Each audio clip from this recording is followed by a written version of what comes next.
Hello friends. आज मैं खड़ा हूँ असली अशोक के पेड़ के नीचे। मैं इसको असली अशोक क्यों बोल रहा हूँ ये भी आपको बताता हूँ, क्योंकि अधिकांश लोग जो हैं इससे परिचित है ही नहीं। अधिकांश लोग जो हैं वो इस पेड़ को जो यहाँ पर दिखाई दे रहा है इसको अशोक समझते हैं, जबकि ये पेड़ का नकली अशोक है। इसका नाम जो है वो नकली अशोक है, जो केवल सजावट के काम आता है। और इसका बॉटनिकल नाम जो है पोलीएल्थिया लोंगिफोलिया है, जबकि मैं जिस अशोक की बात कर रहा हूँ उसका बॉटनिकल नाम जो है साराका अशोक है। ये वाला पेड़ एक सजावटी पौधा मात्र है, जिसकी पहचान इसकी लंबी चमकदार और लटकती पत्तियों से होती है। इसके फूल छोटे हरे पीले रंग के होते हैं और इसके फल पतले बेलनाकार और लटकते हुए होते हैं। यह पेड़ 15 से 20 मिनट तक मीटर तक ऊंचा हो सकता है। अब हम आज इसकी बात तो करने बैठे नहीं, आज मैं आपको ये असली अशोक का परिचय कराता हूँ, जिसके देखिए फूल कितने जबरदस्त फूल आते हैं इसमें। पूरी जो बगीचा है वो महक उठता है। इसकी हम आज औषधीय गुणों पे बात करेंगे। औषधीय गुण मतलब देखिए, इससे जो आयुर्वेदिक दवाइयां हैं वो भी बनती हैं। जैसे एक बहुत फेमस दवाई है अशोकारिष्ट, दूसरी है हेम पुष्पा। ये आयुर्वेद में अपना एक बहुत महत्व रखती हैं साथियों। तो अब हम इसकी विस्तार से बात करेंगे। पहले हम इसके धार्मिक महत्व की बात करते हैं। धर्मशास्त्र, चाहे वह हिंदू धर्म हो, बौद्ध धर्म हो या जैन धर्म हो, उसमें इस अशोक के पेड़ को खास महत्व दिया गया है। तरु अशोक मम करहूं अशोका। माता सीता कहती हैं कि अशोक वृक्ष ने मेरी विरह वेदना को दूर किया, इसलिए मैं इसका सम्मान करती हूँ। अशोक यानी दुख को हरने वाला। तभी से यह वृक्ष जो है स्त्री के धैर्य, देवीय सुरक्षा और आनंद का प्रतीक बन गया और हिंदू धर्म में इसे पवित्र, हितकारी तथा मनोरथ पूरा करने वाला माना जाने लगा। मत्स्य पुराण में वर्णित है कि माता पार्वती ने अशोक का एक पौधा लगाया और अपने पुत्र की भांति उसकी देखभाल की। मान्यता है कि इस वृक्ष की उत्पत्ति भगवान शिव से हुई है। चैत्र महीने की शुक्ल पक्ष की अष्टमी को अशोक अष्टमी कहा जाता है और ऐसी मान्यता है कि इस दिन इस वृक्ष की पूजा करने से न केवल सुख शांति की प्राप्ति होती है, बल्कि रोग और शोक भी दूर होते हैं। इसका जो है अन्य जो धार्मिक हमारा जो महत्व है उसमें ये मिलता है कि कामाख्या मंदिर जो असम के गुवाहाटी में स्थित है, उसमें अंबुबाची का जो मेला लगता है उसके दौरान अशोक के वृक्षों की पूजा उर्वरता और स्त्री ऊर्जा के प्रतीक के रूप में की जाती है। मीनाक्षी मंदिर मदुरै में जो स्थित है, उसके आंतरिक उद्यान में अशोक वृक्षों के समूह को माता पार्वती की शक्ति से जुड़े पवित्र उपवन के रूप में रखा गया है। जैन धर्म में अशोक वृक्ष जो है पवित्रता, शुभता और दिव्य उपस्थिति का प्रतीक है। ये तीर्थंकरों, जो जैन धर्म के तीर्थंकर होते हैं, जैन तीर्थंकरों को प्राप्त दीक्षा यानी केवल ज्ञान से जुड़ा है, इसलिए इसकी जैन धर्म में भी बहुत मान्यता है। बौद्ध धर्म में इस वृक्ष को भगवान बुद्ध के जीवन से जुड़ा हुआ एक अत्यंत पवित्र पेड़ माना जाता है। ऐसा कहा जाता है कि भगवान बुद्ध का जन्म लुम्बिनी नामक स्थान पर अशोक वृक्ष के नीचे ही हुआ था। अभी जो है, अभी मैं कहीं पढ़ रहा था कि अगस्त 2025 में ही राजनांदगांव, छत्तीसगढ़ के राजनांदगांव में एक पेड़ मां के नाम अभियान के तहत मस्जिद कमेटी से जुड़े मुस्लिम समाज द्वारा ईदगाह मैदान के चारों ओर अशोक के 100 पौधे रोपे गए थे। यानी हर धर्म में इसका अपना महत्व है, वो इसके महत्व को भली प्रकार से समझते हैं।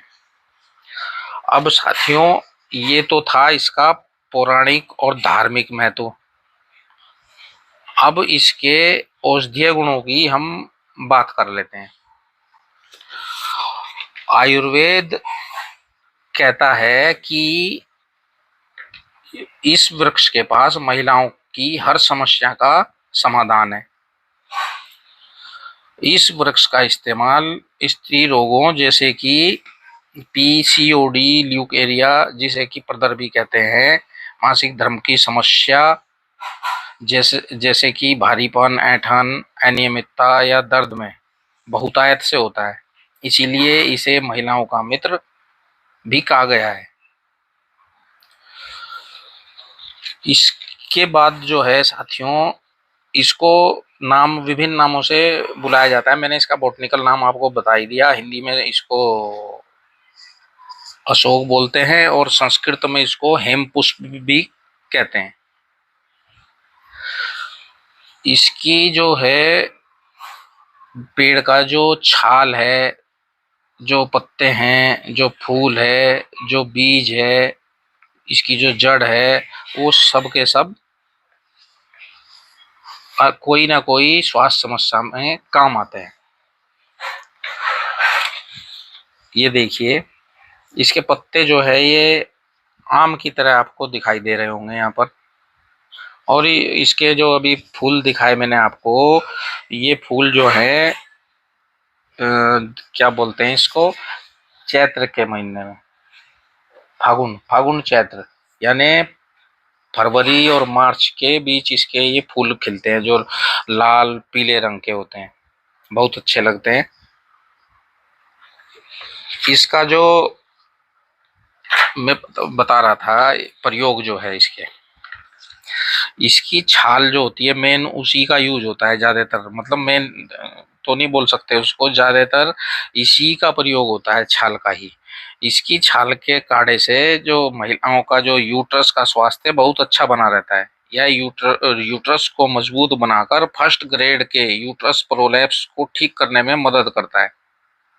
इसका एक बाजार में जो है विभिन्न कंपनियों के द्वारा बनाया गया अशोक घृत भी मिलता है, जिसका वर्णन जो है भेषज्य रत्नावली, जो आयुर्वेदिक ग्रंथ है भेषज्य रत्नावली, उसके भाग 17 से 20 में भी मिलता है। इसको किसी योग्य वैद्य की देखरेख में, खुद से प्रयोग ना करें, स्वयं वैद्य ना बने, किसी योग्य वैद्य की देखरेख में प्रेगनेंसी के दौरान होने वाली दिक्कतों से बचा जा सकता है। यहाँ तक कि भेषज्य रत्नावली में उल्लेख है कि ये गर्भपात से भी बचाव करता है। इसके बीज जो हैं यूटीआई यानी यूरिन ट्रैक्ट इन्फेक्शन को ठीक करने में मददगार है। ये पथरी के इलाज में भी अच्छे प्रभाव दिखाता है। इसका जो है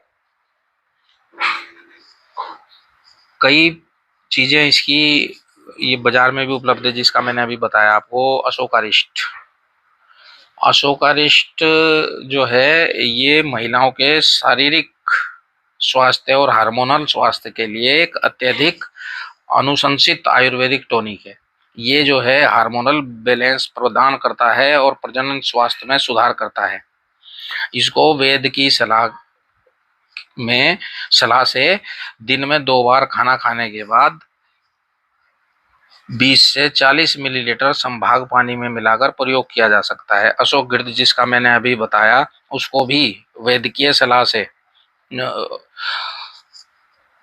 10 मिलीलीटर दिन में 2 बार 10 मिलीलीटर तक दूध के साथ लिया जा सकता है। इसका प्रयोग जो है पंचकर्म की प्रारंभिक प्रक्रिया के लिए भी होता है, परंतु मुख्यतः यह जो है स्त्री रोगों में औषधि के रूप में इसका प्रयोग किया जाता है। इसके बीज का जो पाउडर है वो जो है महिलाओं की डिम्ब ग्रंथि और एंडोमेट्रियल टिश्यूज को पोषण और सहारा देता है। अनुशंसित खुराक जो है इसकी दिन में 2 बार पानी या दूध के साथ 1 से 3 ग्राम। इसके फूलों का यूज, फूलों का पाउडर है इसका, फूलों के पाउडर को नारियल के तेल में मिलाकर स्किन पर लगाने से खुजली, एटोपिक डर्मेटाइटिस और एक्जिमा जैसे स्किन डिसीज से ये मुक्ति दिलाता है। काढ़ा, इसका अशोक की छाल का काढ़ा 10 से 15 मिलीलीटर दिन में 2 बार लेने की सलाह दी जाती है। जो लाभ अशोकारिष्ट के बताए हैं वही इसके लाभ है। काढ़ा वो कैसे बनाएं, पानी में तब तक उबालें जब तक कि वह एक चौथाई ना रह जाए। मतलब कि यदि आपने 4 गिलास पानी रखा है तो जब तक वो कड़ कड़ कर 1 गिलास ना बच जाए तब तक इसका यूज करें। इसके जो अन्य प्रयोग हैं साथियों, वो है कि ये बुद्धिवर्धक के रूप में भी काम करती है। इस अशोक की छाल, ब्राह्मी चूर्ण बराबर मात्रा में मिलाकर 1-1 चम्मच सुबह शाम 1 कप दूध के साथ नियमित रूप से कुछ महीने तक सेवन करने से बुद्धि तीव्र होती है, तेज होती है काफी। मुहांसों में इसकी छाल का काढ़ा उबाल लें। गाढ़ा होने पर इसे ठंडा करके इसमें बराबर की मात्रा में सरसों का तेल मिला लें। इसे मुहासों, फोड़ों, फुंसियों इत्यादि पर लगाएं। नियमित प्रयोग से लाभ होगा। सांस की बीमारी में इसके बीजों के चूर्ण की मात्रा 1 चावल भर और 6 से 7 बार पान के बीड़े में रखकर खिलाने से सांस के रोग में लाभ होता है। इसका जो है छाल को सरसों में पीसकर, इसकी छाल का जो रस है उसको सरसों में पीसकर छाया में सुखाकर उपटन बन जाता है और जिसे लगाने से रंग निखरता है। उल्टी में क्या है, इसके फूलों को जल में पीसकर लगाने से जो है उल्टी रुक जाती है। यदि बच्चे को, छोटे बच्चे को उल्टी हो रही हो, दूध पिलाते हैं उसको, जैसे उल्टी हो जाती है तो फूलों को जल में पीसकर स्तनों पर लेप कर दूध पिलाने से स्तनपायी बालक का जो वमन है वो रुक जाता है, यानी उल्टी रुक जाती है। रक्तार्स मतलब कि ब्लीडिंग पाइल्स में इसका 4 से 60 मिलीलीटर काढ़ा पिलाने से खून बंद हो जाता है। अशोक की छाल और इसके फूलों की बराबर मात्रा लेकर 30 ग्राम मात्रा को रात्रि में 1 गिलास पानी में भिगोकर रख दें। सुबह पानी छान कर जो है पी लें। इसी प्रकार सुबह का भिगोया शाम को पी लें। इससे खूनी बवासीर में शीघ्र आराम मिलता है। बाकी जो इसके अन्य लाभ मेरे को यहाँ पर ध्यान आ रहे हैं कि पथरी में भी इसके बीज को पानी में भिगाकर नियमित रूप से 2-2 चम्मच की मात्रा में पीने से जो है गुर्दे की पथरी में भी काफ़ी आराम करता है। एक इसका है कि ये हड्डियों को भी मजबूत बनाता है। इसकी छाल का चूर्ण 6 ग्राम तक दूध के साथ सुबह शाम सेवन करने से तथा ऊपर से इसी का लेप करने से ये कहा जाता है, ये दावा किया जाता है आयुर्वेद में कि टूटी हड्डी तक जुड़ जाती है। तो साथियों, ये तो इसके हुए लाभ। इसमें जो मेन इसका जो लाभ है, वो जो इसके फायदे हैं वो महिलाओं के लिए है, स्त्री वर्ग के लिए ये पेड़ किसी वरदान से कम नहीं है। इसकी जो छाल का चूर्ण है उसे मिश्री में मिलाकर समान भाग दोनों का, मिश्री और इसका चूर्ण खरल करें और 3 ग्राम की मात्रा में गाय के दूध से प्रातः साय लेने से श्वेत प्रदर्द मतलब जो लिकोरिया होता है वो जड़ से खत्म हो जाता है। ऐसा हमारे जो आयुर्वेद के ग्रंथ हैं उनमें उल्लेख मिलता है। यहाँ पर मैं एक बात और बताऊंगा कि कोई भी, भले ही वो वनस्पति ही क्यों ना हो, उसको यदि आप किसी बीमारी में औषधीय रूप में प्रयोग कर रहे हैं तो किसी कुशल वैद्य से इसकी पहले सलाह ले लें। स्वयं से वैद्य ना बने, क्योंकि मात्रा में भिन्नता होने से या कुछ आपकी प्रकृति, जैसे वात पित्त कफ, वातज पिथज कफज, ये प्रकृति होती है हर मनुष्य की अलग अलग। तो आपकी प्रकृति कैसी है ये वैद्य देखेगा। तो इन्हीं सब बातों के साथ आपसे फिर बात होती है। आज के लिए इतना ही काफ़ी है। आप लोग बने रहें मेरे चैनल पर और ऐसी ही आयुर्वेद से संबंधित, वनस्पतियों से संबंधित जो जानकारियां हैं, स्वास्थ्य संबंधी जानकारियां, वो प्राप्त करते रहें। फिर आगे ऐसी ही एक और अद्भुत वनस्पति, अद्भुत आयुर्वेदिक औषधि के बारे में आपसे मेरी अगली वीडियो में फिर बात होती है। तब तक के लिए धन्यवाद, नमस्कार, जय हिंद। और एक और आप लोगों से हमेशा की तरह एक और निवेदन कि मेरी आप इस वीडियो को लाइक कर दीजिए और मेरे चैनल को सब्सक्राइब करना न भूलें। और हाँ, वीडियो को स्किप न किया करें, क्योंकि बहुत अच्छे बातें, अच्छे भाग छूट जाते हैं। धन्यवाद, नमस्कार, फिर से बात होती